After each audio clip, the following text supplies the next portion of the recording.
हिंदुत्ववादी आदमी आतंकवादियों का घोर विरोधी है और मोदी निश्चित रूप से हिंदुत्ववादी माने जाते हैं। उधर जब 60 लोग जले, बाकी मुसलमान मारे गए, तब बड़ी बड़ी समस्या हुई और लोग आने लगे। धीरे धीरे जिस किसी ग्रुप को जब मौका मिल जाता था तभी मारने के लिए कोशिश करते थे। यहाँ भी किसी भी मुसलमान को मार दीजिए, मुसलमान से कोई बात कर लीजिए तो उसका बदला लेता है वो।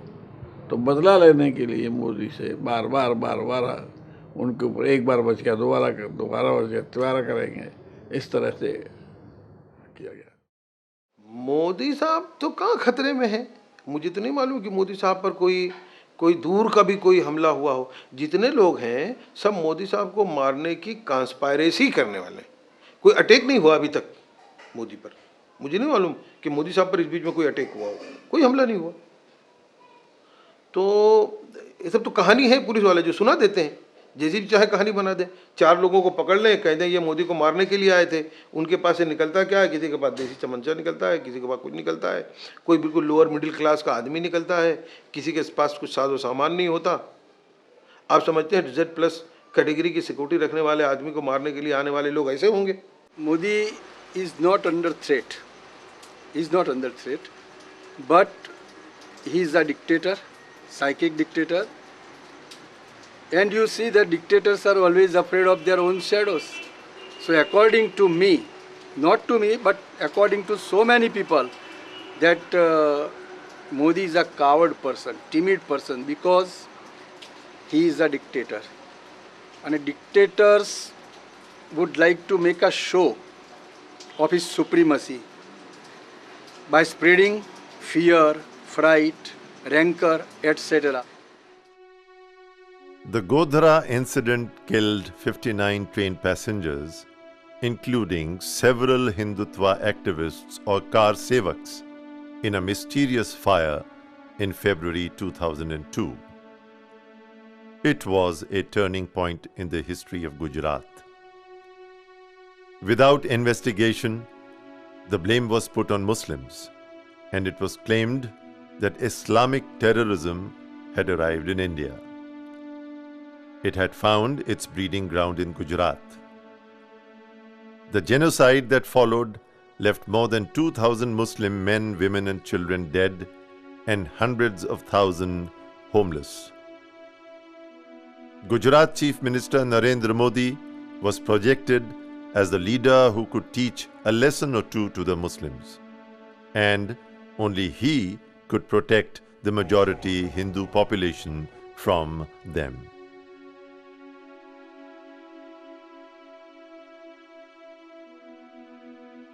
About this time, so-called encounter killings of alleged Muslim terrorists was also beginning to be a regular occurrence. One of its authors was the anti-terrorist squad chief DG Vanzara. Gujarat government claimed in the Legislative Assembly that in all 21 encounters had taken place since January 2003. Among these, the encounters of Samir Khan Pathan, Sadiq Jamal Mehtar, Ishrat Jahan and Javed Sheikh, Sohrabuddin and Watawa encounters received major public attention. It was claimed that they were on a mission to assassinate the chief minister. खुफिया information उसके मुताबिक ये सोहराबुद्दीन अहमदाबाद में गुजरात के किसी बड़े नेता की हत्या करने के आशय से वो यहाँ आया हुआ था. Their other alleged targets included prominent Hindutva leaders such as Lal Kishan Advani and Praveen Togadia. However, the Supreme Court found Sohrabuddin Sheikh's encounter fake, and it thus clouded the other police stories of gallantry and bravery. Sohrabuddin clearly was just an aberration. I mean, Gujarat is full of Sohrabuddins. Sohrabuddin is one issue which is, being taken up by the Supreme Court, but there are so many examples of encounters, false, fake encounters. ये लोग आए पूरा staff घर पर दरवाजे को लात मार के दरवाज़ा खोल दिया इन्होंने। दरवाज़ा खोल के यहाँ से पकड़ कर मेरे को आगे ले गए गली में।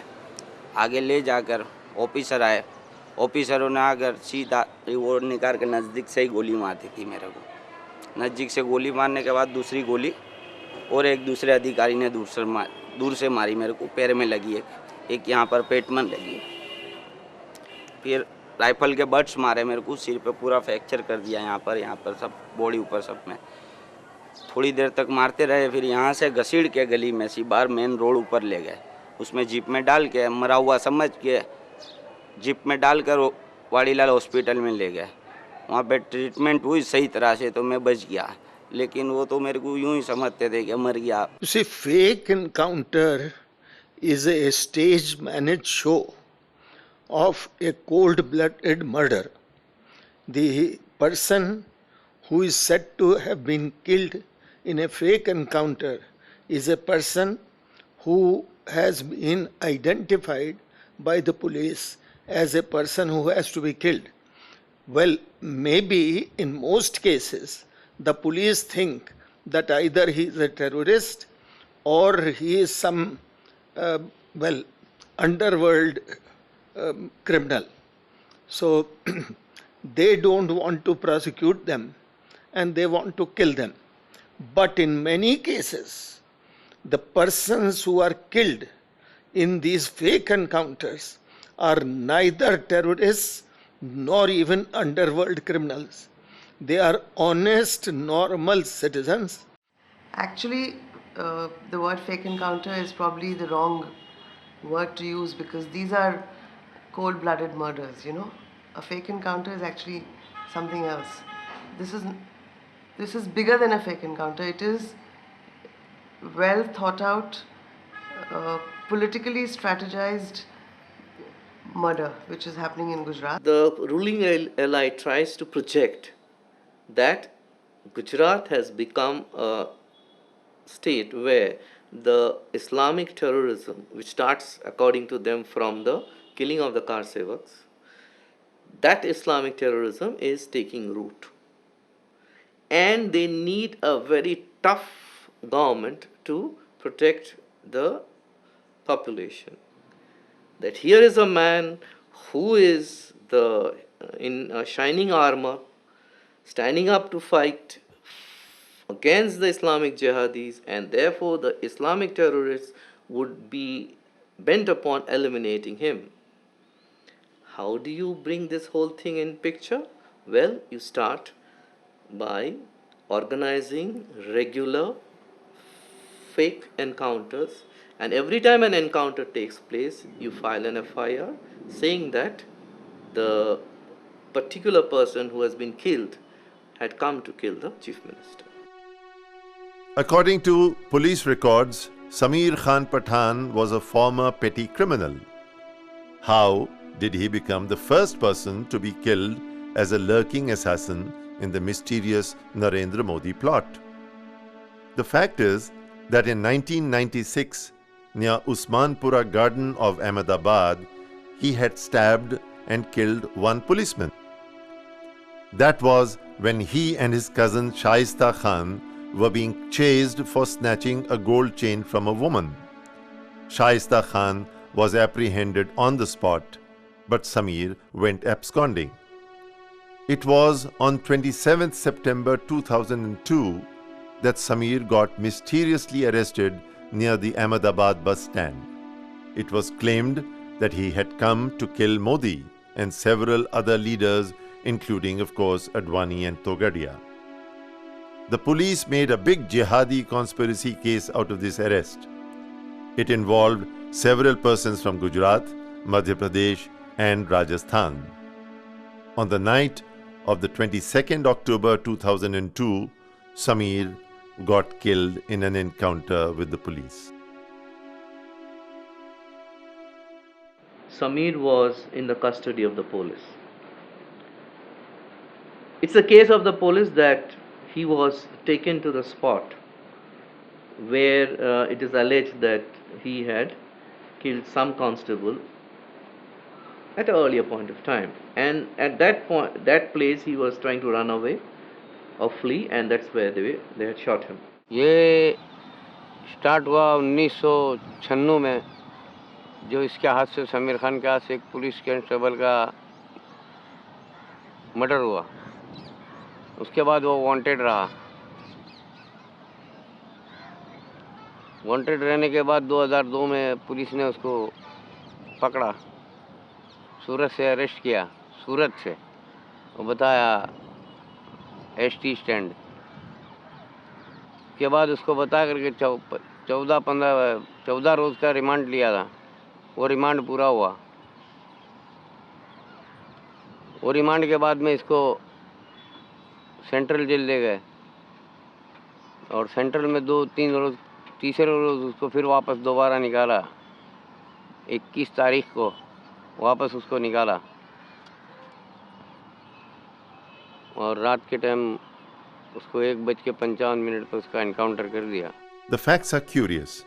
That night, on a transit remand, Sameer was being taken to Usmanpura Garden, the crime spot of his 1996 murder of a police constable. He was handcuffed and was guarded by 22 policemen. अभियुक्त समीर खान के दाहिने हाथ में हथकड़ी लगी हुई थी और उस हथकड़ी दूसरा छेड़ा हेड कांस्टेबल निज़ामुद्दीन ने पकड़ा हुआ था। उस दौरान अभियुक्त मेरे करीब खड़ा था और हत्या वाली जगह दिखाने का ढोंग करते हुए अचानक छलांग मारकर कांस्टेबल निज़ामुद्दीन ने पकड़ी हुई हथकड़ी को ताकत से छुड़ाकर हमारी लोडेड सर्विस रिवॉल्वर कमर पर लगे हुए पाउच से खींचकर भागा और दाहिनी तरफ पीछे रहकर हमारे ऊपर सीधी रिवॉल्वर ताकते हुए हमें जान से मार कर भागने के इरादे से 2 राउंड फायर करके भाग जाने की प्रयास किया, जिसमें हम अभियुक्त के अचानक किए गए गोलीबार से बचने के लिए जमीन पर लेट गए। In any case, the police story, which was that they took Sameer Khan to some isolated spot at night in order to recreate a scene of his supposed killing of some constable several years ago, is clearly a cock and bull story, and that Sameer Khan took the service revolver of one of these police officers and then they had to shoot him. There were some 20 police officers who went along with Sameer Khan that night, so therefore Sameer Khan would have to be a complete idiot for him to try and snatch somebody's service revolver and kill 20 people who were there. 24 कलाक हथकड़ी एक हाथ में रहती थी और एक lockup के जाली पर। रात को भी सोते हुए भी हथकड़ी खुलती नहीं थी, खाली पेशाब पानी के लिए ही खोलते थे और पूछताछ के भी लिए ले जाते थे तो दोनों हाथ में हथकड़ी डाल के ले जाते थे, ताकि इंक्वायरी के लिए इतने दूर उस्मानपुरा ले गए जब एक ही हाथ में हथकड़ी पिना के ले गए, ये मानने जैसी बात नहीं होती। 27/9 से लेके 16/10 तक वो पुलिस रिमांड में था। 16/10 को इसको जुडिशियल कस्टडी हो गई। अब पुलिस ने वहाँ तक 96 का जो केस था उसमें कोई जात का इन्वेस्टिगेशन इसके खिलाफ में किया नहीं, पहली बात। दूसरी बात, 21/10 को पुलिस कमिश्नर ने ये केस जो मर्डर का इसका था विष्णु भाई झाला का, वो केस नारायणपुरा पुलिस स्टेशन से ट्रांसफ़र करके 21/10 को क्राइम ब्रांच को सुपुर्द किया। पहली बात ये क्या अर्जेंसी थी, पहली बात क्योंकि इन्वेस्टिगेशन पूरा हो गया था। नारायणपुरा पुलिस स्टेशन ने पूरा इन्वेस्टिगेशन कर दिया था और शाइस्ता खान उसका कोई एक्यूज था, सह आरोपी, उसके खिलाफ में केस चल गया था, पूरा सेशन ट्रायल पूरी हो गई थी, उसको सज़ा भी हो गई थी कि 21 तारीख की रात को यानी 22 तारीख को उसको ले जाने की अर्जेंसी कोई थी नहीं। अच्छा, तीसरी बात यह है कि अगर वो जगह बताने की चाहता है तो उसके 2 पंच इंडिपेंडेंट विटनेसेस चाहिए, वो विटनेसेस लिए नहीं। Now look very carefully at the post-mortem report. He was hit here, okay, in the temple. And the trajectory of the bullet, You have to get into the forensics of this to understand why it was a murder and not an encounter as Manjara and his team claimed. For the bullet to enter from here, it means that the policeman who fired at him should be 20 feet tall, which is completely impossible. It means simply this, that Samir Khan had been shot when he was lying down, which means he was not trying to flee. Number one. Number two, he had another bullet on his chest. And again, the forensic examination of his shirt, there were traces of gunpowder at the point at which the bullet had entered his body. Any policeman, any forensic expert will tell you that traces are found only when somebody is shot from very close range. Samir Khan had already expressed his apprehension that he would be killed by the police much prior to this incident. In fact, there is an affidavit filed by his own lawyer, Mr. M.A. Vadnagarwala, who has stated that not only did Mr. Samir Khan inform him of his apprehension, but he had actually informed the magistrate before whom he was brought by the police after his arrest. Sameer Khan जिस वक्त remand पर ले गए उससे पहले मेरी मुलाकात हुई थी समीर खान से। समीर खान ने खुद ने ही बताया था कि दोपहर में क्राइम वाले आए थे, वो बोल कर गए कि आज छेल्ला दिन है, तेरे जो कुछ करना हो कर ले, आज तेरे को गोली मार देंगे।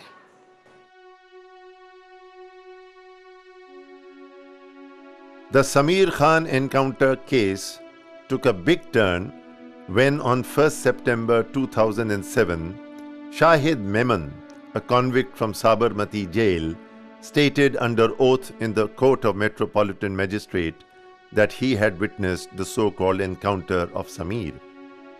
Memon said in his deposition that police took him to witness the encounter to mount pressure on him to withdraw a case that Memon had filed against the Deputy Superintendent of Police V.M. Chauhan for being beaten in custody.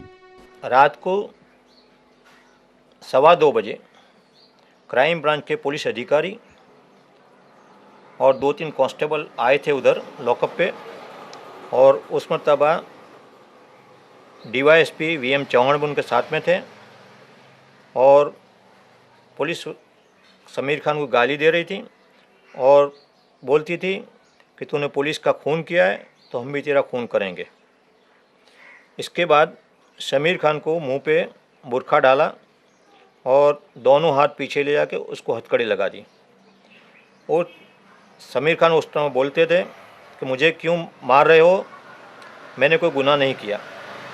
इसके बाद DYSP Chauhan ऐसा बोले थे कि इसको भी बाहर निकालो और इसको भी बाहर ले जाओ और एनकाउंटर कर दे। मैं बाद में लॉकअप में से दोनों को बाहर निकाले और इसको मुझे भी बुरखा पहनाया और हथकड़ी पहनाई और क्राइम ब्रांच के ऑफिस में से बाहर ले जाकर एक गाड़ी में बिठाया और समीर खान को भी मेरे बाजू में बिठाया, और गाड़ी में क्राइम ब्रांच के अहमदाबाद के अधिकारी और पुलिस अधिकारी जो मुझे लाए थे वो भी गाड़ी में थे। मुझे कौन सी गाड़ी में ले गए मुझे बहुत याद नहीं अभी। वो उसके बाद 7-8 मिनट के बाद पुलिस ने रास्ते में गाड़ी रोकी और समीर खान को नीचे उतारा और बाद में मुझे भी नीचे उतारा और मेरे मुंह पे से बुरखा जो था वो निकाल दिया। फिर समीर खान को मुंह पे जो बुरखा था वो रखा और समीर खान को रोड पे सुला दिया, और एक पुलिस वाला ऐसा बोला कि तेरे खुदा को याद कर ले, अभी तेरे को मौत आ जाएगी। फिर पीछे से कोई पुलिस वाले ने ऐसा बोला कि बारोट साहब आप रहने दो, गोली मैं मारूंगा।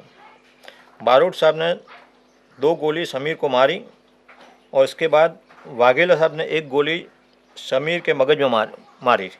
Though Samir got killed in that dubious encounter, the conspiracy cases remained. The prosecution tried its best, but 3 courts, the Sessions, High Court and the Supreme Court, found this case to be bogus. They discharged the case without a hearing. वो case में ऐसा था कि समीर खान जो है वो जिहादी है। वो पाकिस्तान में जाके उसने ट्रेनिंग ली है, शस्त्रों की तालीम ली है उसने, और ये पूरे गुजरात में और इंडिया के दूसरे पार्ट्स में ये ऐसा कुछ ये कर रहा है, anti social activities, anti national activities करना मांगता है, टेररिस्ट एक्टिविटीज़, उसका ये किया था। और वो पाकिस्तान गया था, बांग्लादेश गया था, ऐसे सब यानी इस तरह से करके एक मसाला तैयार किया था, और उसका कोई प्रूफ नहीं था, उसका कोई बेस नहीं था। क्योंकि इस कहानी को जो उसने घड़ा है, उस कहानी के अंदर उसने सन 1947 से उसको स्टार्ट किया और एक इमोशनल कहानी बनाई कि 47 के बाद इस तरीके से दंगे हुए, इस तरीके से अक्षरधाम पे हमला हुआ, इस तरीके से रघुनाथ मंदिर पे हमला हुआ, इस तरीके से अमेरिकन सेंटर पे हमला हुआ, दाऊद इब्राहिम ने जो है ना बम ब्लास्ट करवाए हैं। इन सब से इस कहानी को जोड़ते हुए और वो यहाँ नरेंद्र मोदी की हत्या की साजिश के ऊपर लाके छोड़ा, जबकि हर हिंदुस्तानी ये जानता है कि सन 47 के बाद क्या हुआ, कैसे हुआ, इससे इसका कोई लेना देना नहीं था। यानी इन लोगों ने कुछ तारीख बताई थी ऑन पेपर की, ये तारीख को समीर खान पाकिस्तान गया था समझौता एक्सप्रेस या ट्रेन से, तो वो तारीख के दौरान में कोई ट्रेन चली नहीं थी। एक तो ये गलत हुआ था, दूसरा पासपोर्ट बोले वो भोपाल से कहीं से बनाया था इसने, हमको तो पता नहीं, लेकिन ऑन पेपर ऐसा बताया था कि भोपाल से पासपोर्ट बनवाया था, लेकिन वहाँ से भी ऐसे पुरावे आए थे कि यहाँ से कोई ऑफिसर की साइन के साथ लिखित कि यहाँ से ऐसा कोई पासपोर्ट बना ही नहीं है, हमारे थ्रू कोई पासपोर्ट ऐसा बना नहीं, चाहे फेक्ट हो या कोई भी हो, ऐसा पासपोर्ट हमारे से बना नहीं। और कुछ नेपाल का या किधर होटल का बताया था, शायद काठमांडू का ही, बोले ये होटल में वहाँ रुका था, ये वहाँ बाई प्लेन गया था, ये ऐसा बताया। तो वहाँ कोई ऐसी होटल का नाम है ही नहीं। ये 2 के 3 पुरावे जो है कोर्ट में रजू करे थे। जैसे कि FIR में इन लोगों ने लिखा कि समीर खान 13/1/98 को समझौता एक्सप्रेस पे बैठकर पाकिस्तान गया और रात को 9 साढ़े 9 बजे लाहौर पहुंचा, और 11/1/98 को समीर खान ने दिल्ली से वीज़ा प्राप्त किया।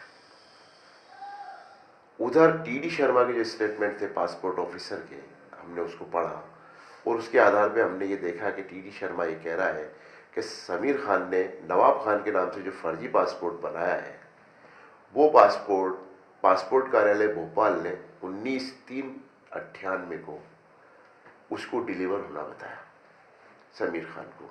जब समीर खान को पासपोर्ट 19/3/98 को डिलीवर हुआ है, तो समीर खान 13/1/98 को कौन से पासपोर्ट से पाकिस्तान चला गया?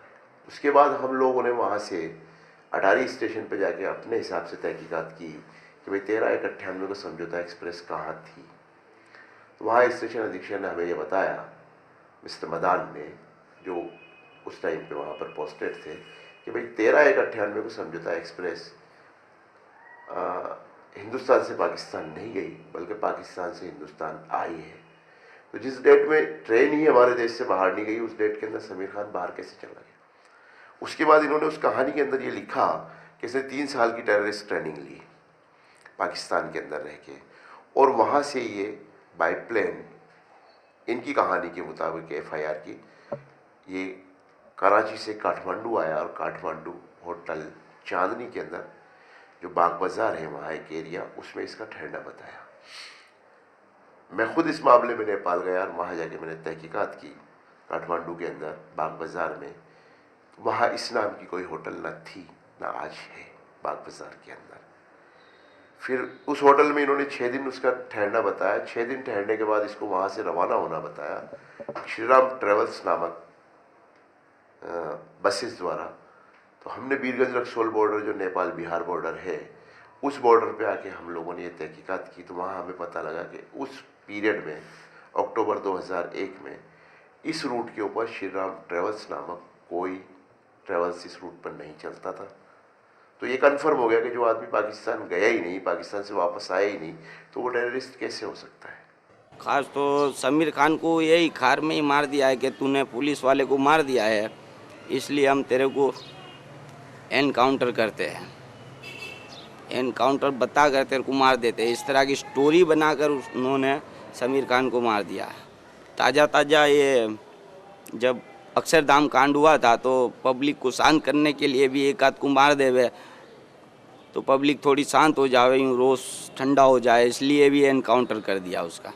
राजनीति है भाई, ये तो गुजरात में तो रोज़ाना नया नया कुछ ना कुछ होता रहता है। इसमें कभी हमारा नंबर, कभी किसी का नंबर लग जाता है।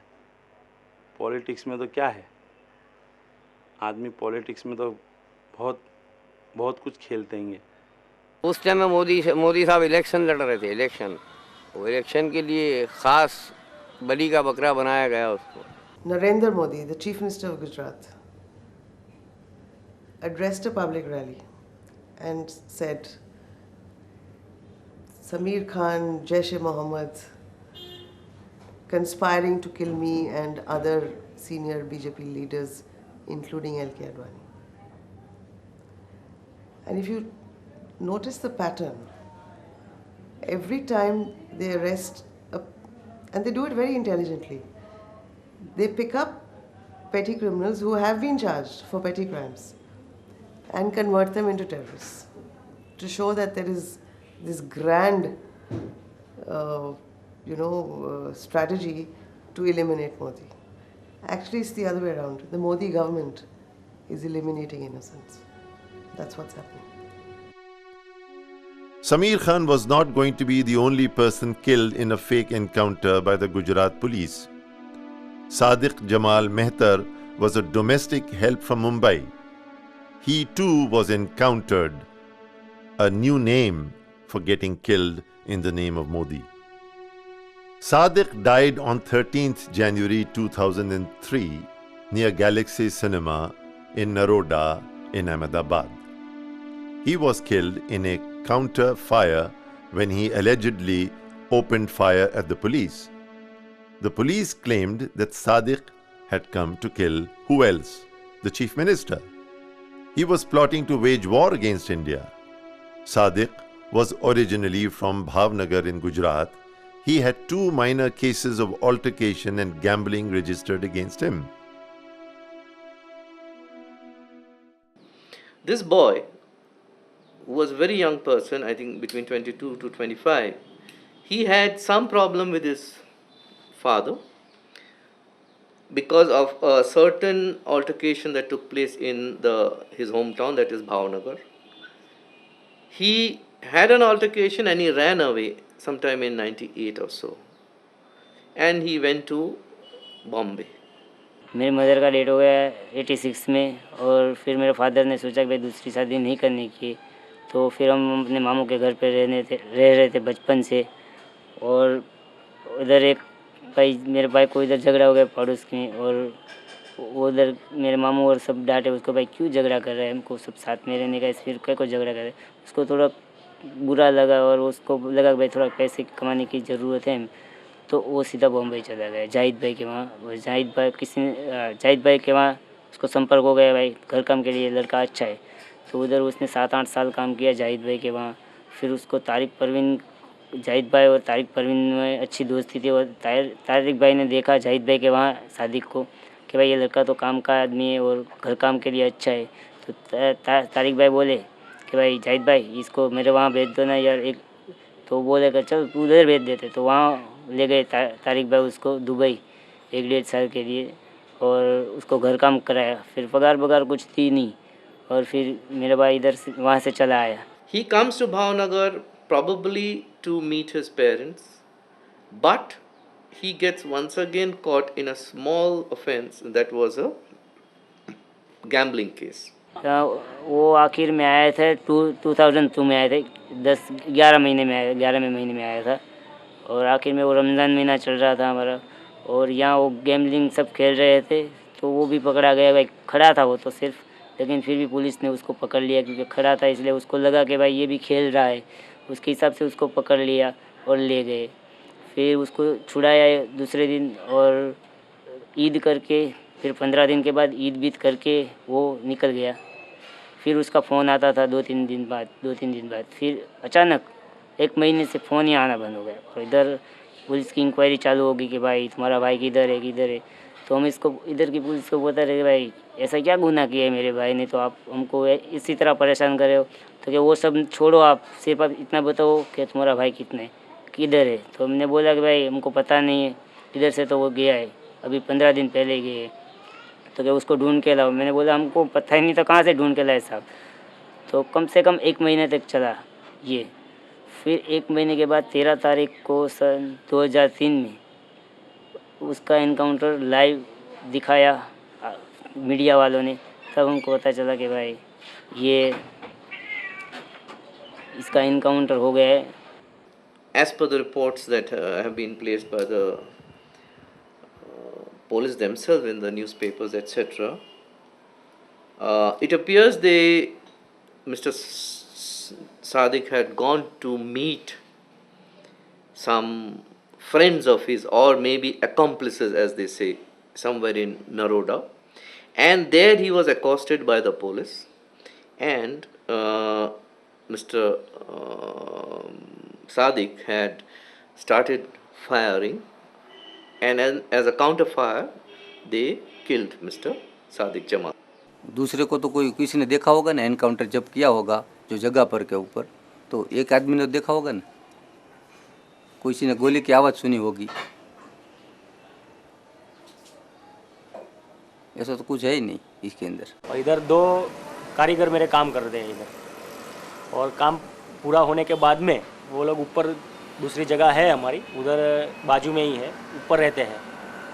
फिर उस दिन हम रात को 11 बजे तक काम करके फिर मैं घर पे चला गया। फिर ये लोग ऊपर जाके खाना बना खा के सो गए। तो सुबह में आके देखा इधर तो पब्लिक की थोड़ी भीड़ जमा हुई थी। उसके बारे में हमने कारीगर को पूछा कि अभी क्या हुआ इधर, तो वो उन्होंने सुना था कि इधर रात को इधर एनकाउंटर हुआ है।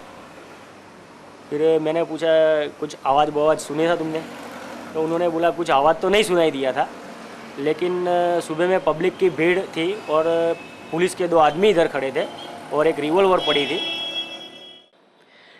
I think this entire case is just not only fake, but it is written with so many loopholes.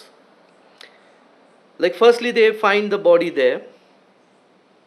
A question can be asked, what was Sadiq doing in Naroda? Because neither before, not even after this encounter, the police has come out with any investigative result or proof or evidence to even remotely suggest that any accomplice or friend of Sadiq was living anywhere near Naroda. Next, they actually show a .32 caliber revolver along with the body of Mr. Sadiq, from which it is claimed that he had fired. But when it comes to the bullets in the possession of Mr. Sadiq, they are not of .32, but they are of a different caliber. Now, it is unusual. A person, a trained terrorist of LET, coming with a gun of .32, but having bullets of a different caliber. That after they shot him dead on 13th, they filed an FIR alleging that this man had come to kill the chief minister, wage war. Now, he was not alone. There were the names of several other persons, including obviously the proverbial Daud, and also Mr. Tariq Parvin, who is a co-accused number 2.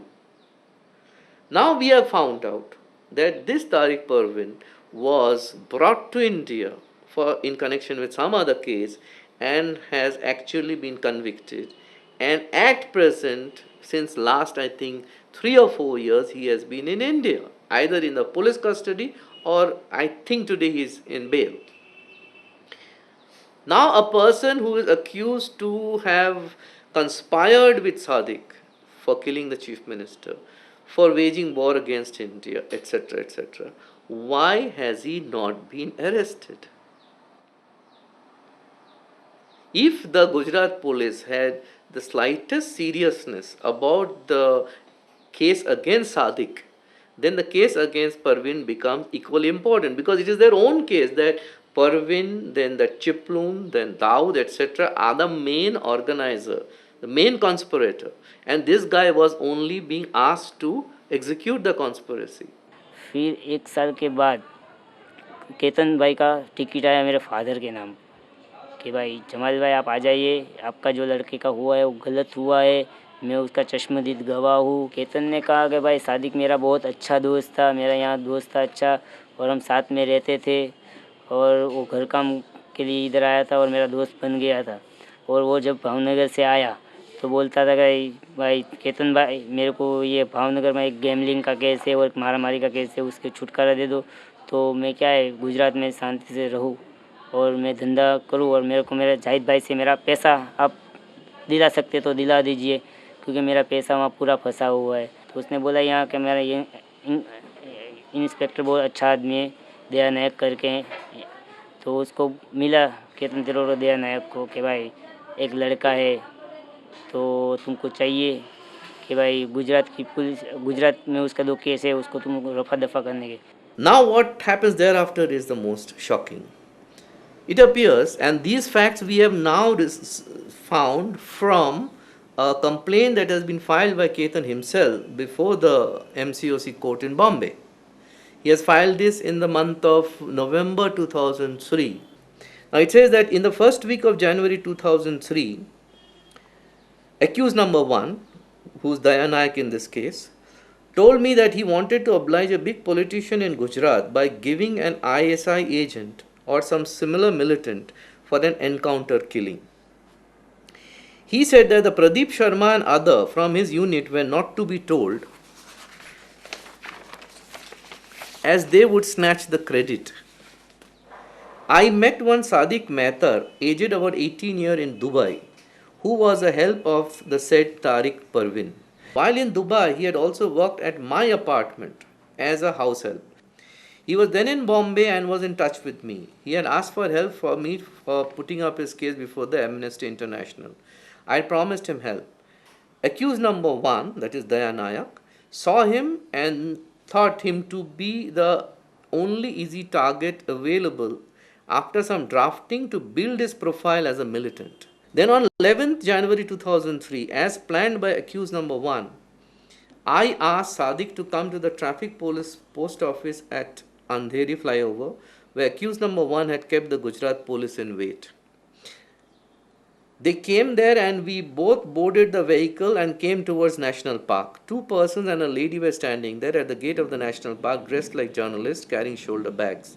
I introduced them to Sadiq and alighted from the vehicle, and they went away towards Gujarat.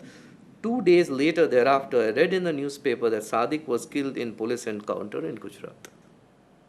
Now there could not have been a more clearer confession by the person who had actually profiled Sadiq to be a member of D gang and also connected with the LET.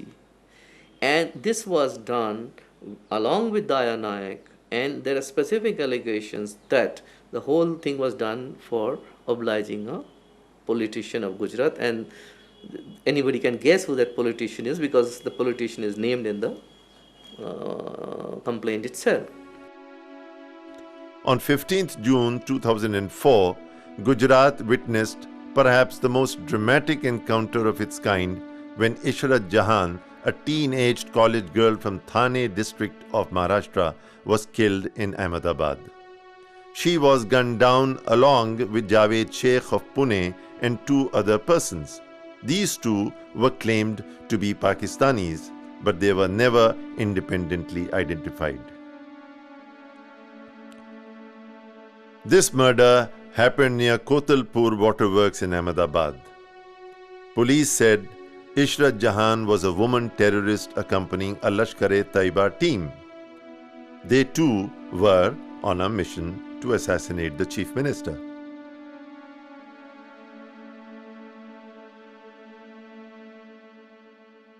It is another matter that the killing of Ishrat had shattered a family of 8 poor Muslims. She was their sole bread earner. 2002 के बाद हम लोग के मतलब माशी नहीं मतलब बहुत सारे प्रॉब्लम क्रिएट हुए, मतलब जैसे कि पूरा जिम्मेदारी मतलब हम लोग के अपने ऊपर ही आ गई, मतलब हम स्कूल का खर्चा, घर का खर्चा और भी मतलब हर तरह के प्रॉब्लम्स हम लोगों को सॉल्व करना था। और चूँकि इशरत आपी लोग घर में बहुत इंटेलिजेंट थी, बहुत ज़्यादा, और अच्छा पढ़ती थी वो, तो और इसीलिए वो अपना कॉलेज भी पढ़ रही थी और उसी दरमियान वो ट्यूशन बच्चों को लेती थी। पढ़ाई में बहुत तेज़ ज़हीन बच्ची, हमेशा फ़र्स्ट क्लास आने वाली है, मेरे यहाँ के टेस्ट में भी और स्कूल के एग्ज़ाम में भी। तो ऐसे बच्चों को हम पसंद करते हैं। आमतौर पे कोई भी इंसान जब पढ़ाता है, अच्छे तेज़ ज़हीन बच्चे होते हैं तो उनके ताल्लुक़ से हमदर्दी भी होती है। और ये भी पता था कि उसके वालिद का जो कारोबार था वो पूरी तरह से नाकाम हो चुका था, बहुत ही मतलब परेशान हालात थे। और मैंने ये देखा कि अगर इसको कोई आसरा मिल जाए, कम से कम थोड़ी बहुत आमदनी हो जाए, तो बच्ची अपनी पढ़ाई जारी रख सकेगी। सिर्फ मसला उसकी हाइट का था। मैंने कहा ठीक है, छोटी क्लास में एडजस्ट किया जा सकता है। तो शुरुआत में मैंने 8वीं में जो है उसको एडजस्ट किया। साइंस के स्टूडेंट होने की वजह से भी और उसके अलावा 10वीं में उसका मैथ्स अच्छा होने की वजह से भी वो 8वीं के बच्चों में बहुत घुल मिल गई। बच्चे बहुत पसंद करते थे, पढ़ाती बहुत अच्छा थी, और सिर्फ हाइट की वजह से, कम होने की वजह से हमने एक प्लेटफॉर्म बना दिया था जिस पर वो आसानी से खड़े रहकर पढ़ा देती। 2 महीने की छुट्टी जो होती है, ये अप्रैल और मई, इसमें बच्चे सब ट्यूशन के चले जाते हैं, फिर आमदनी बंद हो जाता है उसमें। तो उस दरमियान में मेरी लड़की बोली कि चलो कोई कर लेंगे ऊपर, अभी फ़िलहाल मतलब टेम्प्रोरी, फिर बाद में तो अपना कॉलेज है ही है, फिर अपना ट्यूशन, फिर बच्चे आने लगेंगे 1 तारीख से, जून के 1 तारीख से आने लगेंगे। तो इस दरमियान में वो रशीद लड़का है, उसकी बहन को ही पढ़ाई हूँ ट्यूशन। तो वो बोला कि आंटी ऐसा सा है एक जॉब, अगर इशरत करेगी तो ठीक है।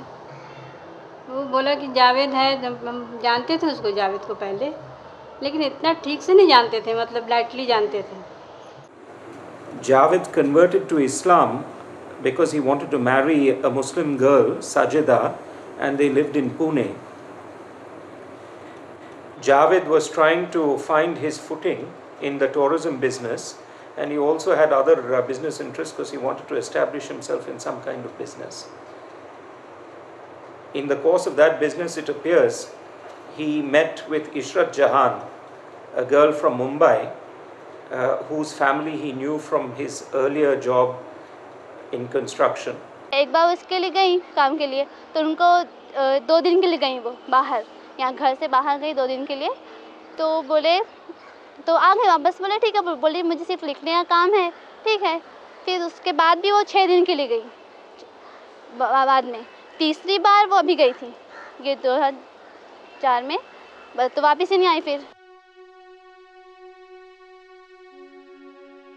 The bodies of Ishrat and Javed were displayed amid chest thumping. They were, after all, a sign of the bravery of Gujarat police. Never mind the many questions they left unanswered. The last trip of Javed Sheikh raises some serious issues. In particular, it appears that there is a gap of about 3 to 4 days when his whereabouts were unknown. And at least from the standpoint of what ultimately transpired, it is not clear exactly on what basis or why he reached Ahmedabad. Javed का बड़ा बेटा जो है ना, वो अबू बकर सिद्दीकी, वो इधर था घर पे, तो उसको लेके जाने के लिए रेलवे टिकट रिजर्वेशन नहीं मिला, इसलिए बाइक कार वो इधर आया था। और उसके साथ छोटे बच्चे और उसकी बड़ी लड़की, उसकी अम्मा, मौसी की लड़की और जावेद, ये 5 लोग 2004 मई 30 तारीख को इधर आए। तो आने के बाद एक 8 तारीख को यह वापस गया। जाते वक्त क्या है, रास्ते में इसको टेंडर नारियल पीने के लिए 10 टेंडर नारियल का एक बंच उसका गाड़ी में उठा के रख दिया, और खाना पकाने के लिए सूखा नारियल गाड़ी में 10-20 रखा था। ये रास्ते में और इसको काट के पीने के लिए एक मोटा वाला ये मटन काटने का छुरी है ना, ऐसा एक छुरी भी इधर से दिया था, वह खिस्सा हुआ था पुराना। ये लेके चले गए। पहले दिन कोयम्बतूर से फ़ोन किया, हम लोग इधर ठहरे हैं, गाड़ी काले में थोड़ा देखना है और गाड़ी भी थोड़ा चेकिंग करना है, इतना रनिंग करता है। तो उसका दूसरे दिन बेंगलुरु से फ़ोन किया। उसके तीसरा दिन क्या है, वो लातूर कहीं कैम्प किया। फोर्थ डे वो अहमदनगर, उसकी मिसेस की बड़ी बहन जहाँ रहती है, वो घर पे कोई फंक्शन था, वो फंक्शन के बाद पुणे जाने के लिए उधर कैंप था। उन्होंने हमको बोला था कि छुट्टियों के लिए आ जाओ, तो ये बोले अब 8 तारीख है, 11 को बच्चों की स्कूल शुरू होती है, उससे बेहतर है हम तुमको तुम्हारे बहन के पास छोड़ते हैं, 2-3 दिन तुम वहाँ रहो, हम 11 को वापस आकर तुमको लेकर जाएंगे। उन्होंने वो भी हमारे साथ रहे 10 तक, वो वहाँ से निकले 11 को। बस फिर उसके बाद हमारा उनका कोई कांटेक्ट नहीं। बस हमको इतना बोले हैं कि मुझे बम्बई थोड़ा पैसा लेने के लिए मुझे जाना है, मुझे थोड़ा टाइम लगेगा, 1-2 दिन में मैं वापस आके तुमको लेकर जाऊँगा। ये क्या है, जहाँ भी जाता है कम से कम 3 बार, नहीं तो 4 बार। सुबह नाश्ता करेगा तो फ़ोन करती मिसेस को, दोपहर को खाना खाते वक्त भी फ़ोन करते, हम खाना खाए, तुम खाओ। शाम को भी ऐसे ही करता है, 3-4 बार जो फ़ोन करने वाला आदमी। 11 तारीख को जब अहमदनगर से गाड़ी लेकर निकला, ये गाड़ी में ये सामान सब पड़ा था, नारियल, घर पे खाने का चीज़, इसी तरह से जो अचार वगैरह लेके गए, सब गाड़ी में ही था, उधारा नहीं। ये जो चले गए, कभी फिर कभी मिसेस को, सजिदा को मोबाइल नहीं किया। Civil rights groups like PUCL and PUDR did their own investigations on this encounter. They raised several questions that were never answered. Many newspapers in Gujarat also refused to accept the police story.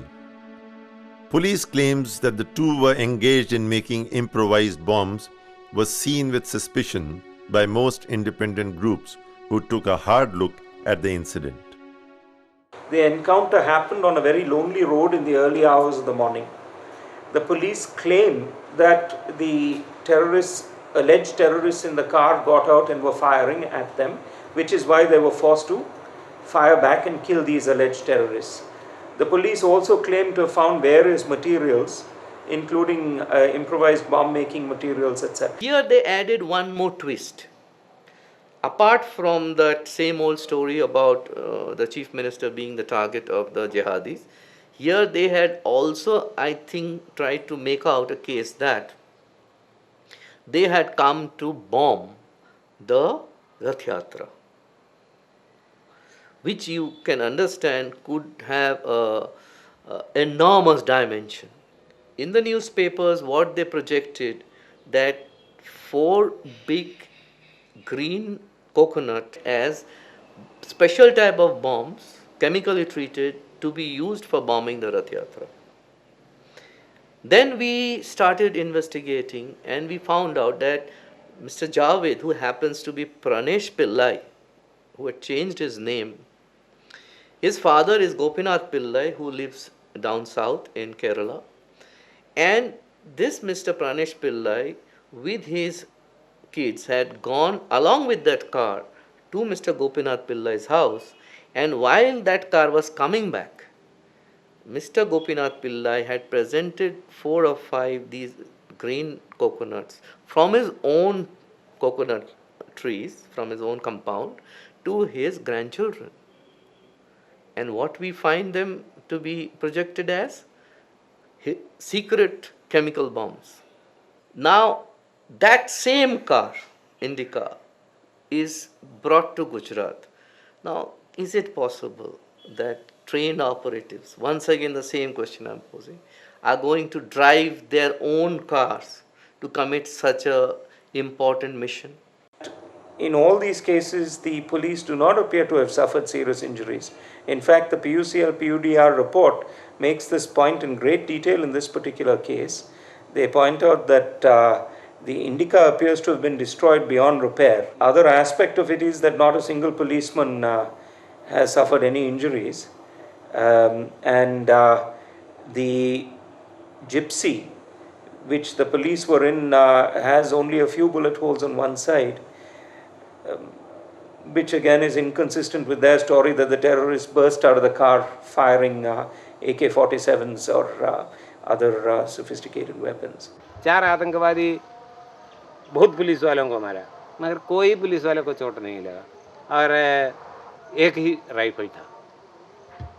एक आतंकवादी के ऊपर, मतलब आतंकवादी जिसका बनाया है उसी के पेट के ऊपर एक जंग लगा हुआ राइफल रखा था। ऐसा कैसे हो सकता है? यह लड़की ड्राइवर जावेद ड्राइविंग करता था, जावेद भी गोली मारा, लड़की भी गोली मारा, चारों तरफ गोली मारा, मगर एक कुत्ता भी नहीं मरा, कोई पेड़ में नहीं लगा। नहीं तो कम से कम एक रोड का दोनों साइड में पुलिस खड़े होकर गोली मार रहा है, एक को चोट लगना चाहिए ना, कम से कम किसी का कपड़े में लगना चाहिए। वो गाड़ी मैंने देखा, गाड़ी में साइड में होल सुराख है गोली मारने का। और ये कोई भी कॉमन सेंस रहा हुआ आदमी बता सकता है कि फायरिंग अगर एक ही साइड से हुआ है, पीछे से फायरिंग भी नहीं है, यानी आप अगर पीछा करें तो पीछे से फायरिंग चाहिए, टायर पंचर करने की कोशिश करनी चाहिए थी, वैसा कुछ भी नहीं, एक ही साइड से पूरा फायरिंग है, तो ये फेक एनकाउंटर है। Again, the report says that when they went and interviewed people who lived nearby, people were very afraid to talk. They did point out, however, that they had not heard any evidence of police firing, etc., from the spot where the encounter is said to have happened. Therefore, this again is a contradiction that needs to be explained by the police. There is another contradiction which is staring at our face. On one hand, the Gujarat police are claiming that the Maharashtra police had informed them that these so-called terrorists were coming to kill their chief minister. Now, I think it's an extremely serious piece of intelligence. If they had information, as they claimed, from the Maharashtra police that he was out on a suicide mission along with his comrades in arms, why they would allow him to get all the way to the capital and very close to the chief minister is not very clear. Either the Gujarat government or the Gujarat police is lying regarding receiving this information, or if they did, then I think they have completely messed up and botched up the issue. Now, I think further information that we have found is that the Maharashtra police has completely denied having given any such information. So, firstly, they are caught on a completely wrong footing. They were lying. अगर मोदी साहब को मारने के लिए कोई जाते हैं, लड़की को क्यों लेकर जाते हैं?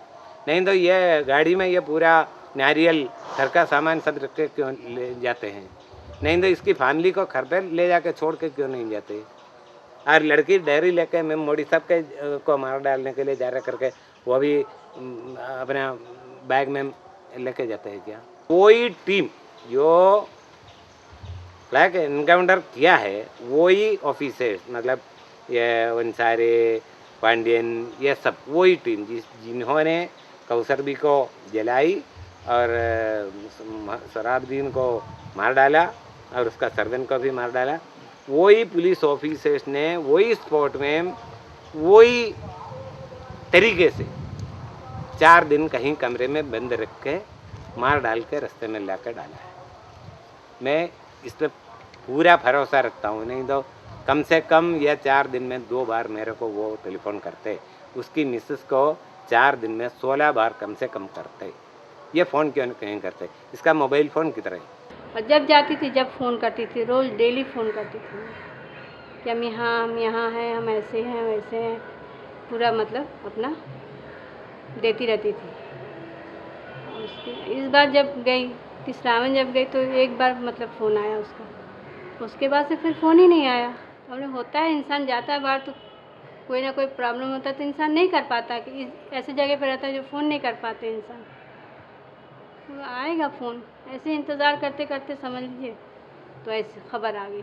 देखिए, ये फेक इनकाउंटर है, ये कहने के लिए जो बेसिस है, कुछ ग्राउंड्स है, उसमें हमने ये देखना चाहिए सबसे पहली बात कि हमेशा लोग नरेंद्र मोदी को ही मारने जाते हैं और मारे जाते हैं, ऐसा क्यों होता है? ये सबसे पहली बात है। 5 बार ऐसे हुआ है कि नरेंद्र मोदी को लोग मारने गए और इनकाउंटर हुआ है।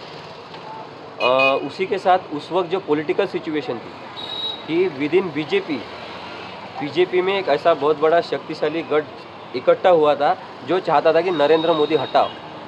उसी वक्त बीजेपी का एक बहुत बड़ा मीटिंग गुजरात में होने जा रहा था जिसमें इस विषय की चर्चा हो सकती थी। वो टालने के लिए पूरा लक्ष्य विचलित करना जरूरी था और इसलिए नरेंद्र मोदी और उसके साथ जो शासकीय प्रतिनिधि जो पैसों के लिए बिके हैं, जैसे बंजारा वगैरह हो सकते हैं, ये लोगों ने मिलके कट करके कारस्थान करके इन लोगों को मारा है। यानी हम किसी को उसके अंदर नहीं जानते और जब हम एक कोई ऐसा देखते हैं कि जिसमें अपना शौहर है, 4 लोगों के साथ लेटा है, गाड़ी के सामने है और जाता है नगर से और मिलता है अहमदाबाद, तो नेचुरली हमको तो कैसे यकीन आएगा? चलो अगर नगर रोड पे कहीं होता है, कुछ होता है तो वी कैन से ना कि समथिंग इनके साथ कुछ अनहोनी हुई होगी, लेकिन ये तो एकदम अलग ही मामला हुआ ना। उनको नगर से जब वो रवाना होते हैं और कहीं जा रहे हैं और उनको पकड़ के वो भी 3-4 दिन के बाद मालूम पड़ रहा है कि वो पुलिस के साथ में घायल हो गए, जख्मी हो गए और मारे गए, तो हम कैसे यकीन करेंगे ना। The Gujarat Samachar, the most widely circulated Gujarati language daily, in its 16th June 2004 issue, dubbed this incident as a pre-planned encounter arranged by the crime branch. The paper claimed that crime branch officers had interrogated the so-called terrorists for a week in a secret flat in the Narol area. A day prior to the incident, the crime branch officers were telling newsmen to wait for a big news. According to the same newspaper, the Gujarat Samachar, it was hardly possible to believe that the Fidain who fell to the bullets of police could have a strong grip on their AK-56 rifle when they fell on the road divider. The moment someone is injured with bullet, he would lose his control over his gun. But here, the dead body was shown lying on the road divider with blood collected near the ankle, hands clasping the gun.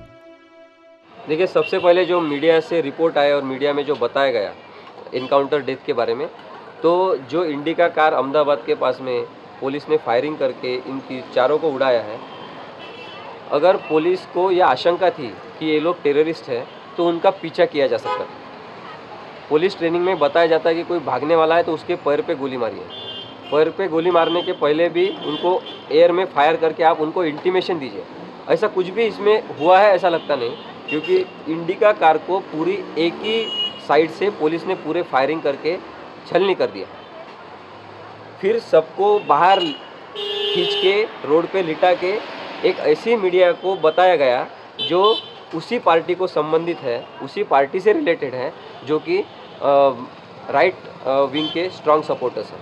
उनको ही वो breaking news दी गई, उनका ही TRP बढ़ाने की कोशिश की। तो आप देख सकते हैं कि 4 लोगों को मार के अपना पॉलिटिकल उल्लू सीधा करना, मार्केटिंग करना, एक मीडिया को प्रमोट करना और लोगों के मन में एक टेररिस्ट एक्टिविस्ट को हमने मारा इसलिए हम कितने प्रोएक्टिव गवर्नमेंट है ये क्रिएट करना, ऐसे सभी चीज़ें 4 बेकसूर लोगों को मारने के बाद हो सकती है। तो ये पॉलिटिकल किलिंग है। On 26 November 2005, Sohrabuddin Sheikh was killed in yet another encounter jointly carried out by Gujarat and Rajasthan police near Vishala Circle toll point. It was claimed that Sohrabuddin was coming on a motorcycle from the Rajasthan side to kill Gujarat's Chief Minister Narendra Modi. A policeman from Rajasthan identified him and then in a gun battle he got killed.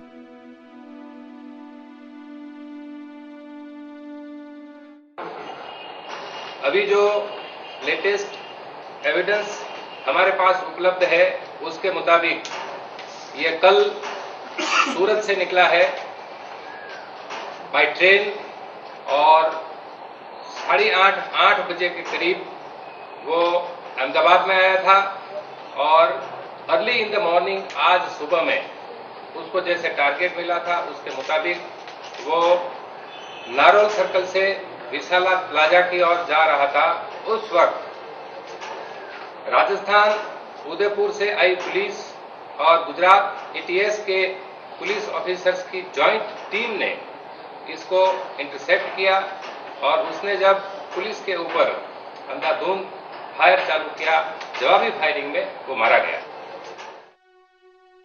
He was believed to be having a strong criminal past, so initially the encounter story found takers.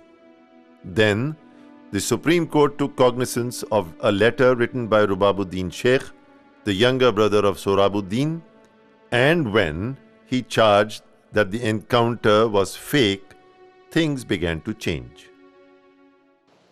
You see, all this time, the Chief Minister and his political establishment, including his hand-picked policemen, were riding the wave very smoothly, because the media was making the right noises, they were printing the right stories about how dangerous these jihadis were and how alert our Gujarat police are and how tough our Chief Minister is. So the story was going perfect. But this perfect picture gets spoiled when the Sohrabuddin case is cracked. And perhaps the worst thing that could have happened is the issue of Kausar B. Because even after the exposure, even then attempts were made by the government to justify that killing also. Questions were raised saying that, so what, he was a offender, he was a criminal, he had a criminal background, so what? And they might have got away with it, I'm telling you, because they have created such a strong background in the last 3 years, they could have got away. But Kausar B created the problem, because it was obvious that Kausar B was also brought down from the same bus. It's obvious that Kausar B was taken into custody by the police. There are serious allegations of her rape also. And ultimately, that body has vanished. So far as Sohrabuddin and Kausar B are concerned, they boarded a bus from Hyderabad. They were coming to Ahmedabad. They were accosted at Sangli, pursuant to a plan to stage a fake encounter, which was masterminded by these police officers comprising Mr. Vanjara, Mr. Pandian, and Mr. Dinesh. After having been picked up from Sangli, they were taken to Ahmedabad, kept at some unidentified place, one at a farmhouse. Kausar B was separated from Sohrabuddin. She was kept somewhere else. And thereafter, this first, at stage 1, this encounter, insofar as Sohrabuddin is concerned, was staged at Vishala Circle. After Sohrabuddin was killed in this encounter on the 26th, it appears Kausar B was also killed, and thereafter her remains were taken somewhere and burnt. On that exactly, there isn't an exact description in the charge sheet as to how this was done, apart from a ball development. When the investigation started, which ultimately resulted in Geeta Johri conducting some investigation in Hyderabad, in Sangli, in some interviews of the persons who were on the bus, etc. And after things started closing down pursuant to the the letters of the Supreme Court, the registrar, saying that you please file your reports, etc., and the reports being filed in the Supreme Court. The second encounter is staged of Tulsiram Prajapati. When the police officers realize that some tangible evidence is likely to ensue from any interface with Geeta Johri may have with Tulsiram Prajapati, he is killed so as to ensure that there is no further investigation into this. So this is the manner in which the entire incident and the saga has proceeded from Sohrabuddin, which has ended with Tulsiram. Facts are sacred, opinions free. Sohrabuddin had gone with his wife to meet friends in Hyderabad. He booked his ticket for Sangli and boarded the bus run by Sangeeta Travels on 22nd November 2005. This journey proved to be the last the couple would make. 14 नवंबर के लगभग यहाँ से ईद पे गए थे वो ऐसा बता गए थे मैं हैदराबाद जाऊँगा इलाज करने के लिए। यहाँ से इंदौर गए थे, इंदौर से फिर हैदराबाद गए वो। हैदराबाद जाने के बाद मैं पहुँचने के बाद ही फ़ोन लगाया था उन्होंने भाई को, छोटे भाई को फ़ोन लगाया था कि मैं आप यहाँ पहुँच गया हूँ। और निकलने का पूछा था कि माँ से कब निकलोगे आप, तो उन्होंने बताया कि मैं निकलूँगा, फ़ोन लगाऊँगा। जब वहाँ से निकले तो उन्होंने फ़ोन लगाया। फ़ोन लगाने के बाद उन्होंने बस का नाम, बस के नंबर और टाइम बताया कि इस टाइम से हमें निकल रहे हैं वहाँ से। जब निकले वहाँ से उसके बाद सुबह में जब मैंने फ़ोन लगाया उनको 23 तारीख के रोज़ मैंने फ़ोन लगाया उनको, तो किसी राजेश नाम के व्यक्ति ने फ़ोन उठाया, बोला कि राजेश। फिर फ़ोन गया तो मैंने लगाया, फिर घंटी आती उठाता कोई नहीं, फिर उठाता कोई तो उसको हवा में कर देता फ़ोन को, से हवा की आवाज़ आती, सरल ऐसी हवा की आवाज़ आती। 22 नवंबर 2005 को मेरे यहाँ से 5 टिकटें बुक हुई हैं हैदराबाद टू सांगली के, और टिकट सीट नंबर है 17, 29, 30, 31, 32। और इसके पर नाम जो है, एक पर सलमान नाम है और एक पर शेख अहमद नाम। ये जो टिकट एक पैसेंजर जो लेने आया था वो स्कूटर पे आया था यहाँ। इसके बाद हमको ख्वाजा गाड़ी यहाँ से चले गए 22 तारीख के दिन। फिर जो है 24 तारीख के दिन हमको संगीता ट्रैवल्स वाले ने फ़ोन किया कि वो जो टिकट बुक करे हैं उसकी ज़ेरॉक्स आप भी ले लेकर आ जाए। हमने यहाँ से हेड ऑफिस पे संगीता ट्रैवल्स पे जाकर ये टिकट बुक बताया तो उसने बोला कि ये पैसेंजर का रिकॉर्ड रखना ज़रूरी है क्योंकि ये लोग को रास्ते में किसी ने उतार लिया है, लिहाजा इसकी इंक्वायरी होगी तो अपने को बताने के लिए आएगा, लिहाजा हमने इसको उठा के रख दिया। ये गाड़ी में जब चला रहा था ऐसा खाना खा के ढाबे से निकले, गाड़ी निकाल के मैं ऐसे ही ले गया तकरीबन ढाबे से दूर 75 या 50 किलोमीटर के और आगे समझिए कॉलेज गाड़ी एक मेरे को ओवरटेक करते हुए ऐसा सामने से आ गए। ऐसा आते ही मैं सडनली ब्रेक किया, नहीं तो वो तो मर जाते थे वो मेरे हाथ से ही, मगर वो उनकी किस्मत अच्छे थे जो बच गए वो कॉलेज वाले। इतनी स्पीड में वो ओवरटेक करके गाड़ी मेरी दबा दी है। और एक आदमी उतर के जो है ना सीधा इधर से आए कि भाई पुलिस चेकिंग है, बोला बता दिया मुझे पुलिस चेकिंग है तो लाइट बंद करो, लाइट बंद कराने लगा मुझे इधर से। अब फिर इधर से फिर अंदर जाके उन्हें गन लिया, गन लेके रोड के पास ठहरे हुआ था, बेल्ट लगी हुई गन थी उसके पास, पुलिस के पास रहती है ना हमेशा छोटी सी बेल्ट लगी हुई, तो वो बेल्ट लगी हुई गन थी। अब उसके बाद चेकिंग है, लाइट डालो अंदर की बोल के, हमारे किन्नर साहब का आवाज़ आई लाइट चालू करो बोल के, कोई तो भी आवाज़ दिए, लाइट डाल दिया मैं अंदर के।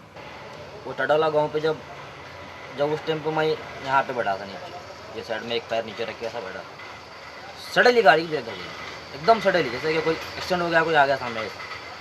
तो ऐसा क्यों रुकी बोल के मैं उठ के ठहर कर बाहर से झाँका वहाँ पे, तो एक गाड़ी लगी थी सामने, उसमें से 1-2-3 आदमी उतरे। एक आदमी ड्राइवर को आया, वो कुछ बंदों को बताया ऐसा, वो कुछ उससे बात कर रहा था। 2-3 आदमी इधर मेरे साइड में आए, लेफ्ट साइड में। मैं डोर खोला, क्या हुआ साहब, पूछा उन्होंने, क्या हुआ साहब, बोलते पुलिस चेकिंग है ऐसा। मैं डोर नहीं खोला 2-3 मिनट तक, क्या बोलते पुलिस चेकिंग है, ओपन टू डोर बोलते। फिर वो ओपन टू डोर बोले तो हम डोर खोल दी। अंदर लाइट बंद थी, वो एक आदमी के हाथ में बैटरी थी, वो बैटरी बता रहे थे लाइट डालो। मैं ड्राइवर को बोला लाइट चालू करो, अंदर के चालू करे। 2-3 आदमी अंदर आ गए। अब मैं नीचे गया, ये साइड डिक्की खोलो, ये क्या है, ये सब बैटरी रहता है, इसमें पानी रहते हैं, इसमें टायर रहता है, वो हम खोल के बता रहे थे। 2-3 आदमी गए, एक आदमी नीचे पहले एक आदमी को लेके आए, फिर बाद में एक 5-10 मिनट में एक औरत बुरसे को आई। औरत को लोग बोले आप चले जाओ, हम गाड़ी निकाल दें, तुम गाड़ी निकालो। औरत को बोले आप बैठ जाओ, चलो गाड़ी निकालो बोले। तो वो औरत बोली मैं अपने शौहर के बिना नहीं जाती। वो शौहर बोले तो मैं बोला हस्बैंड को बोलते हैं साहब बोल के, मैं बोल नहीं आते, बोलते ठीक है आप बैठो गाड़ी में बोल के बोलते, हम गाड़ी निकालो बोलते, गाड़ी निकाल गाड़ी निकालो बोल के आवाज़ उधर से आई। तो गाड़ी जो है ना हम निकाले, गाड़ी निकालने के बाद फिर थोड़ी देर के बाद मैं रुकाया कि भाई कोई अंधेरे में कोई छूट ना जाए, क्या थी चेकिंग बोल के। फिर बात हो गई, जरा किन्नर को बोले हम सीटें गिन ले भाई बोल, तो 3 सीट कम है बोल के बता। दूसरे दिन जब सवेरे आके ड्राइवर फ़ोन कराया कि सीट नंबर 29, 30, 31 3 पैसेंजर उतार लिए, तो हम किसका है हम इंक्वायरी करें, तो अफजलगंज एमजे ट्रैवल का था 3 सीट। उसके बाद फिर मैं खाजा ट्रैवल में फ़ोन करके नईम को बोला हूँ कि 3 सीट किसका इंक्वायरी करो। तो फिर गाड़ी का रिकॉर्ड लेके MJ ट्रैवल से हम फ़ोन करें, MJ वालों को लेके आके फिर हम इंक्वायरी करें कि 3 सीट MJ ट्रैवल का है। फिर हम MJ वालों को फ़ोन करें कि भाई पैसेंजर ऐसा अपनी गाड़ी में से उतरा है, इसका कोई इंक्वायरी हुआ क्या तुम्हारे पास? तो उन्हें बोला नहीं होगा। सेकेंड डे हमको फ़ोन आया मिस्टर कुमार का कि भाई गाड़ी रास्ते में रोके, यानी कि जहीराबाद से 80 किलोमीटर बाहर रोककर कुछ लोग को उतार लिए। अभी वो बताया नहीं कि सीट नंबर क्या था और लेडीज़ का लफड़ा करके ड्राइवर कुछ बताया बोल के बोले। उसके बाद 24 तारीख को मैंने फ़ोन लगाया तो ऐसे ही करा। 25 को मैंने फ़ोन लगाया तो आउट ऑफ कवरेज बताया।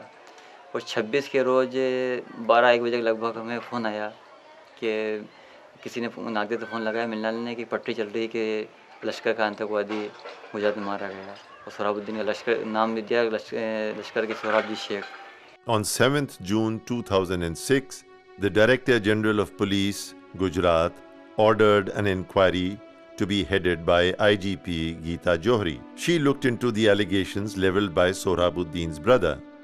This inquiry opened a can of worms and led to the arrest of 3 IPS officers, Rajkumar Pandyan, DG Vanzara and MN Dinesh. The Gujarat government, while claiming that these encounters were a common practice prevalent in other states, dubbed the arrests of the officers as proof of intentions to bring the guilty to book. Well, it's like any other state. There have been encounter specialists in Maharashtra. There are encounter specialists in Delhi. There are encounter specialists in J&K. In Punjab, hundreds of people are alleged to have been killed through extra-legal means. So all over the country, Northeast is replete with the allegations of fake encounters. But firstly, it is difficult for anyone to prove a fact of fake encounter. The evidence is so difficult to come by. And even if the evidence is collected, prosecutions are rare. Gujarat seems to be an exception, where the state police itself has held its own officers and not a head constable or a sub-inspector, but IPS officers of the level of DIG and SP, responsible directly for the killing of a person in their custody. It's an exception to the rule. This kind of investigation is unprecedented. And it's not only that it has been detected by the state police, it's now sought to be prosecuted. And the prosecution as effective as it can be. Investigation is most painstaking. साफ नहीं है, बड़ी जांच से बचने के लिए ऐसा कर रहे हैं वो। जब उनकी फिर कोस्टरबी का अवशेष पता क्यों नहीं चला अभी तक? जब तुमने सब ऐसे ही कर दिया है तो कोस्टरबी का अवशेष क्यों नहीं लिख लिया अभी तक? क्यों ढूंढ पाया आपने? उसके अवशेष जो सामान था वो ज्वेलरी पहनी थी उसके, वो अभी तक कुछ भी अवशेष नहीं मिला है उसका। तो क्यों पता नहीं लगा पाया अभी तक? ये लगा पाइए जब इतना दावा कर रहे हैं ये के साथ। पहले दावा ये कर रहे थे कि हमने टेररिस्ट को मारा है, अब दावा ये कर रहा है कि हमने हमारे अफसरों को बंद कर दिए हैं। जब इसमें बड़े बड़े गृह मंत्री, मुख्यमंत्री जब ऐसे फंसते न जाने लगे तो उन्होंने ऐसी दावेदारी शुरू कर दी उन्होंने। But the fact that it took about 6 months or 7 months to, conduct any tangible inquiry itself, by itself that would weaken the case. All direct evidence would be destroyed. The place where the encounter took place, from where the bullet was fired, where it was fired, which part of the body did it hit him, where did he fall, how was the motorbike shown, in what state was it, in what position was it, whether it was at least possible, in any manner possible, that in the manner in which the police have described it originally in the FIR, such an incident could have occurred. For example, if you fire at a person from a point-blank range, there will be a blackened wound. We don't know what kind of wound was found on his body. Now, suppose there is a blackened wound, and suppose one is fired at point-blank range, and there is a blackened wound. It will completely destroy the entire story that he was shot at from a distance. This is all direct evidence, not circumstantial. I'm not saying circumstantial evidence cannot be credible. It can be often very credible. It can by itself be enough to foist a conviction on someone under criminal law. But all direct evidence would get destroyed on account of this delay. And yet, the Gujarat government has tried many subtle tricks to sabotage the investigation. One example is the manner they dealt with Rajneesh Rai after this officer arrested Vanzara. His powers were taken away.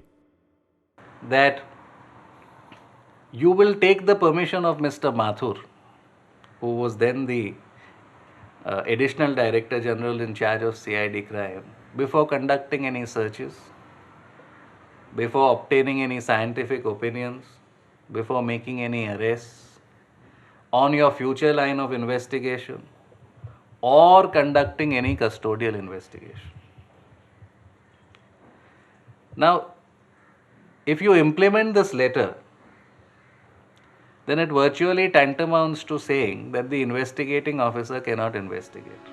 The investigation also suffered when Tulsi Ram Prajapati, a key witness in the Sohrabuddin case, was mysteriously eliminated in one more encounter.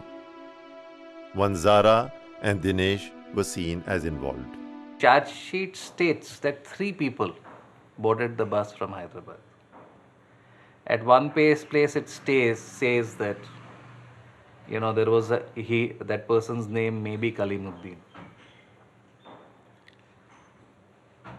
And thereafter they say that at some place where loosely translated, the exact Gujarati version,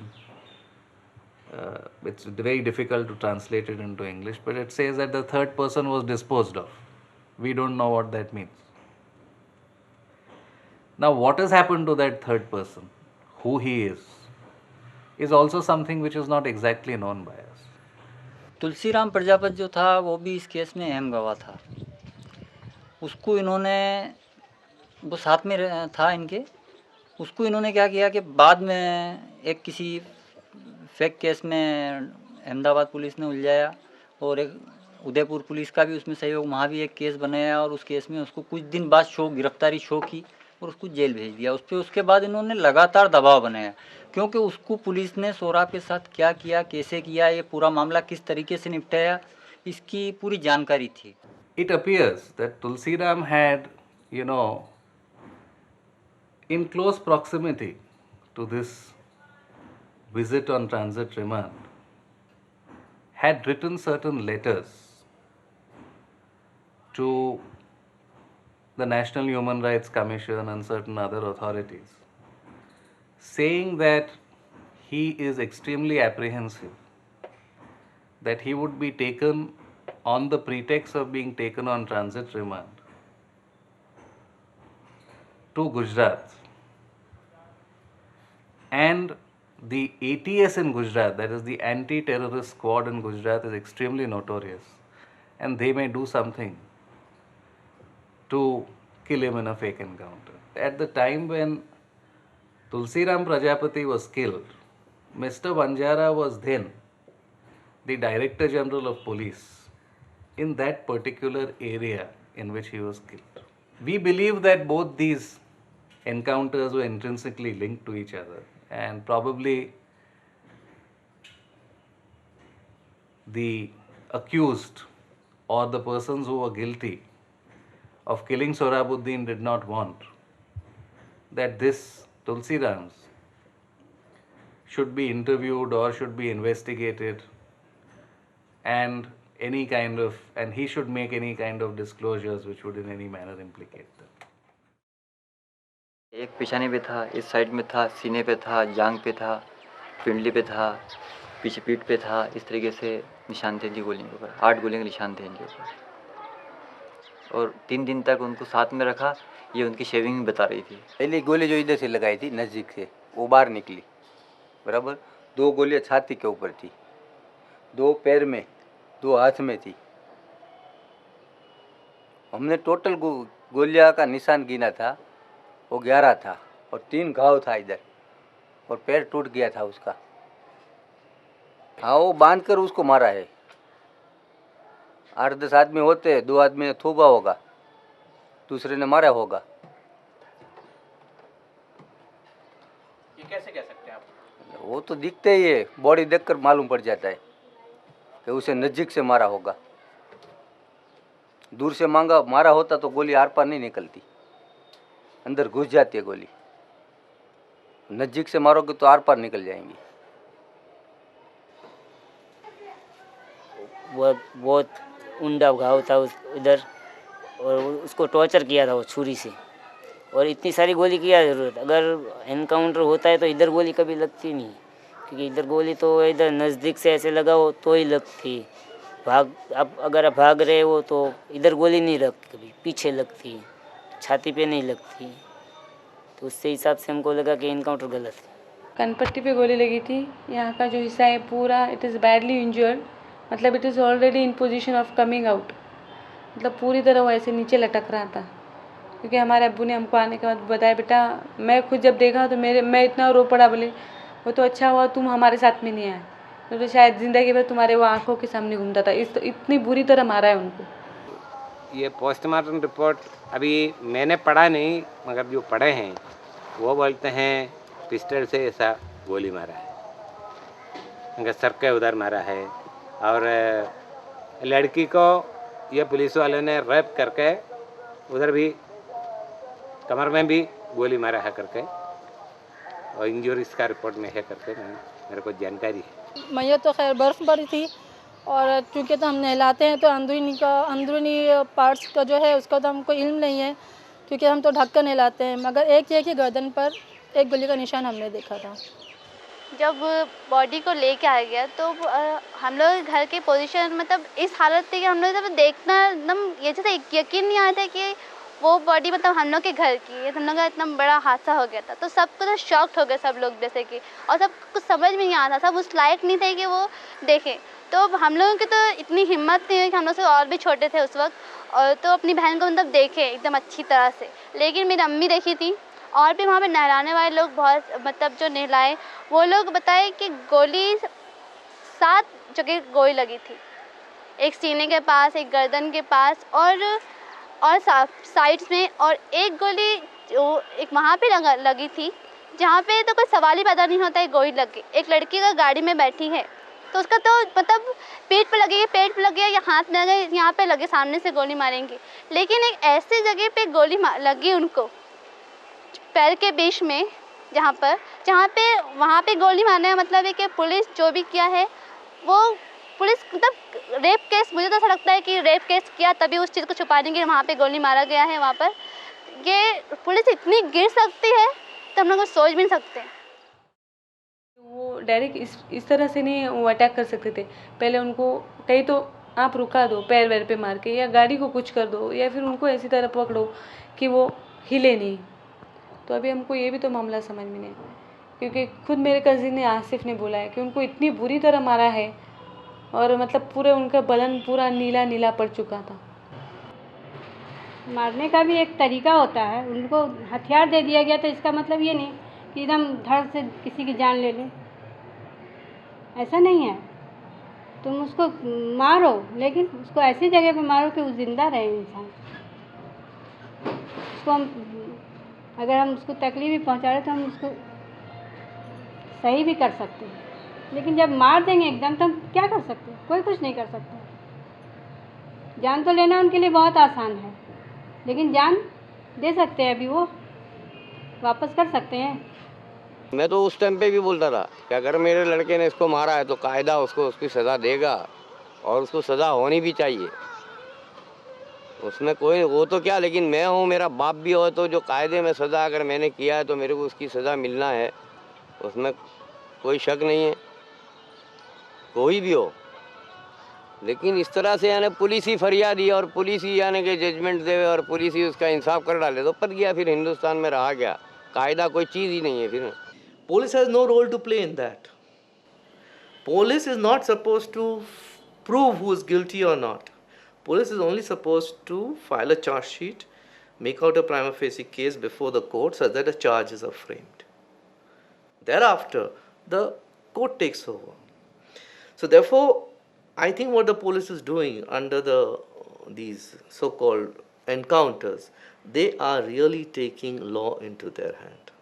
जब anarchy फैलती है, law and order position ख़राब होती है, तो जो बेचारा कमज़ोर होता है वही उसको ज़्यादा झेलना पड़ता है, नेचुरल है। तो मुसलमान अगर पॉलिटिकली कमज़ोर हैं या इकोनॉमिकली कमज़ोर हैं तो और उनके बारे में एक मिलन इमेज पाई जाती है, तो उनको मार देना या वो करना निस्बतन आसान है, उसके ऊपर कोई ज़्यादा आवाज़ नहीं उठती। 22 एनकाउंटर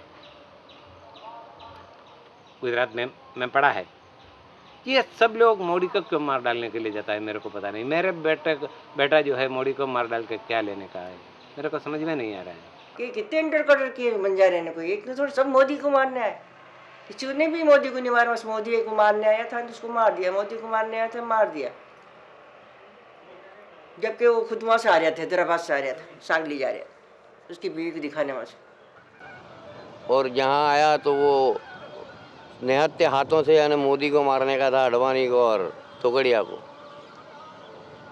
क्योंकि उनके तो जैसे बकरी के बच्चे हैं, पकड़ लेंगे और मार देंगे उनको हाथ से।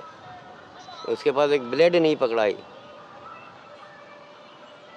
मैं तो इतना बड़ा त्रासवादी बताया, तो उसके पास कुछ तो होना चाहिए, कोई हथियार चाहिए ना उसके पास। बहुत सी बातें होती है इसमें, तो कम्युनिटी के हिसाब से भी फंसाया सकता है, ज़्यादातर तो वही होता है, बस मुस्लिम है इसलिए।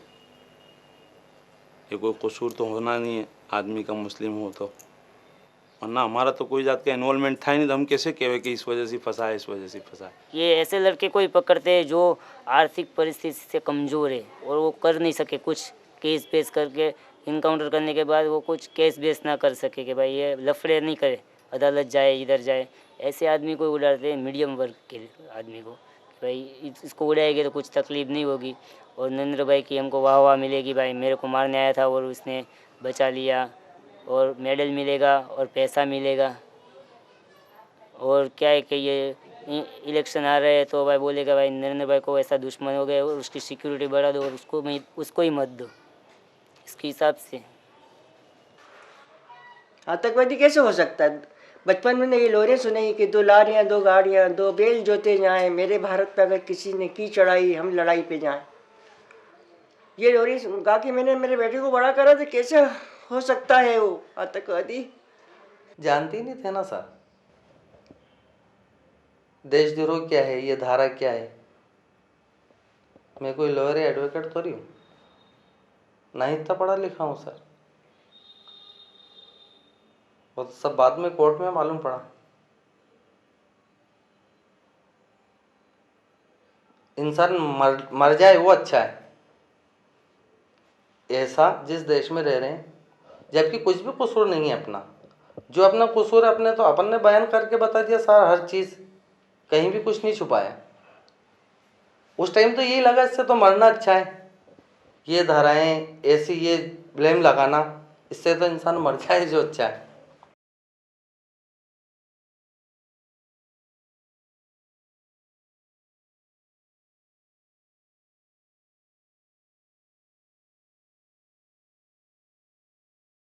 The points in the report are very clear and Mr. Tirath Raj has not minced any words. He points categorically to the fact that the manipulation happened at the highest level, at the level of the Chief Minister's office. The Chief Minister's own Principal Secretary called senior police officers to his room and said, change the file, क्योंकि वंजारा और उसके colleagues देशभक्ति का काम कर रहे हैं। पहले दिन से ये पूरे इन्वेस्टिगेशन और पूरे मामले को मैं ये देख रहा हूँ कि यही सारे लोग कुर्बानी का बकरा बनेंगे और इनके जो पॉलिटिकल बॉसेस हैं जिनके इशारे पर सब किया जा रहा था वो तो पर्दे के पीछे वैसे ही छुपे रहेंगे जैसे कि छुपे हुए थे। तो मुझे तो पहले भी कोई बहुत ज़्यादा उम्मीद नहीं थी। कोर्ट ने अलबत्ता अगर कोई बहुत ज़्यादा इंटरेस्ट लिया और ये तय किया कि किनके इशारों पर ये सब किया जा रहा था, उनको भी अनर्थ किया जाए, उनके चेहरे भी सामने लाए जाएं और कोई ज़्यादा बेहतर इन्वेस्टिगेटिव एजेंसी के ज़रिए से काम करवाया गया, तो शायद वो सारे चेहरे बेनकाब हो पाएंगे या पार्शल। अदरवाइज तो लीपा पोती का काम तो तकरीबन कंप्लीट है। The state cannot escape culpability for a death having occurred in the custody of the state. A criminal trial only focuses on who was guilty for this particular death.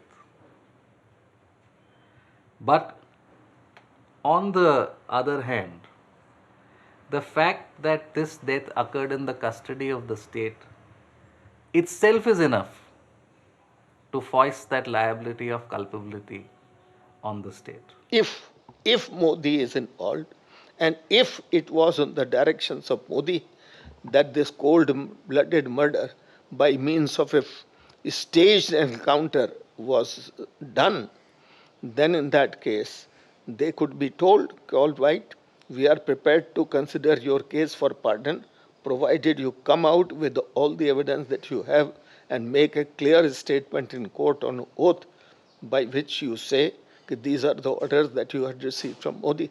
Then other circumstances would corroborate his statement and they would conclusively prove the involvement of a person, if this is so.